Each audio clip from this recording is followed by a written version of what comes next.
with permission from Orchid Books. Giraffes Can't Dance, written by Giles Andreae and illustrated by Guy Parker Reese. Giraffes Can't Dance. Gerald was a tall giraffe whose neck was long and slim, but his knees were awfully crooked and his legs were rather thin.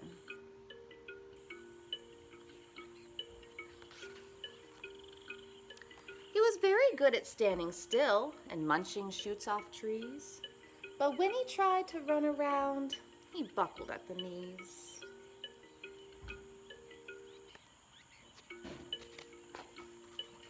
Now every year in Africa they hold the jungle dance, where every single animal turns up to skip and prance. And this year when the day arrived, poor Gerald felt so sad, because when it came to dancing, he was really very bad.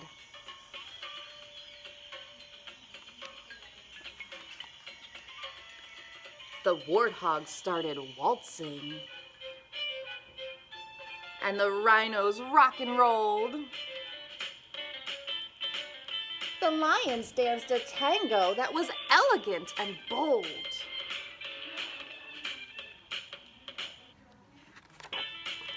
The chimps all did a cha-cha with a very Latin feel. And 8 baboons then teamed up for a splendid Scottish reel.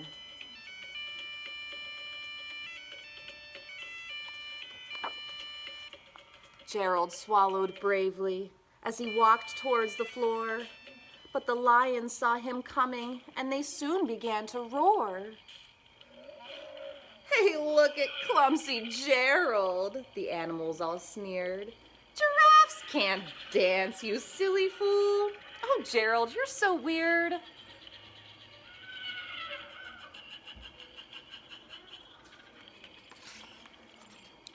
Gerald simply froze up. He was rooted to the spot. "They're right," he thought. "I'm useless. Oh, I feel like such a clot."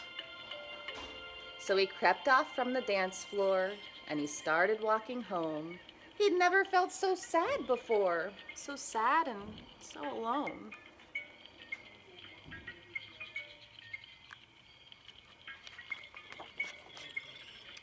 Then he found a little clearing and he looked up at the sky.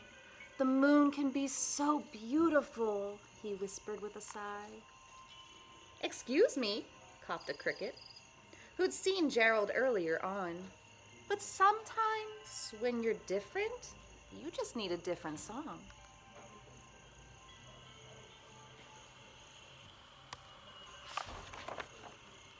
Listen to the swaying grass and listen to the trees. To me, the sweetest music is those branches in the breeze. So imagine that the lovely moon is playing just for you. Everything makes music if you really want it to.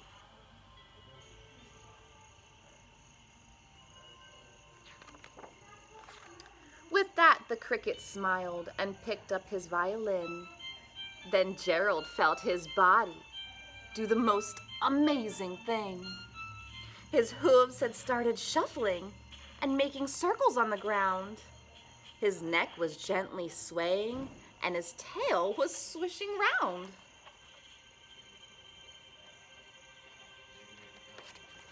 He threw his arms out sideways and he swung them everywhere. Then he did a backward somersault and leapt up into the air.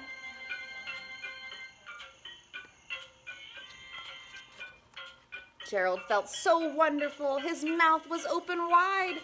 "I'm dancing, yes, I'm dancing, I'm dancing," Gerald cried.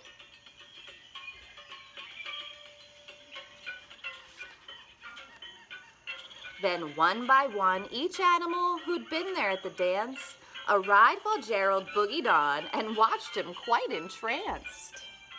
They shouted, "It's a miracle, we must be in a dream. Gerald's the best dancer that we've ever seen."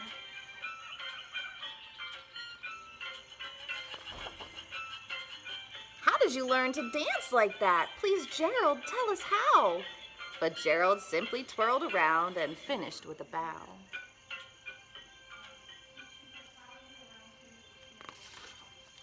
Then he raised his head and looked up at the moon and stars above.